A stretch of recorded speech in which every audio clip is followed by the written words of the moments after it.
अब स्वात का रुख करते हैं फलों की सरजमीन। वादी स्वात में आजकल अमलूक यानी जापानी फल की बहार आ गई है। लाल लाल मीठे मीठे फल पककर तैयार हो गए हैं। मजीद जानते हैं शीरीं ज़ादा से।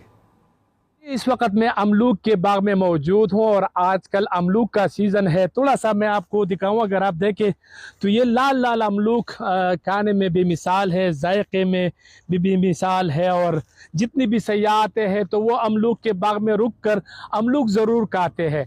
ये अड़ू के बाद दूसरा फसल है कि बहुत ज़्यादा पैदा होते हैं और पूरे पाकिस्तान में इनको सप्लाई किया जाता है। आजकल पी का रेट जो है ना तकरीबन 500-600 रुपये का रेट मिल जाता है।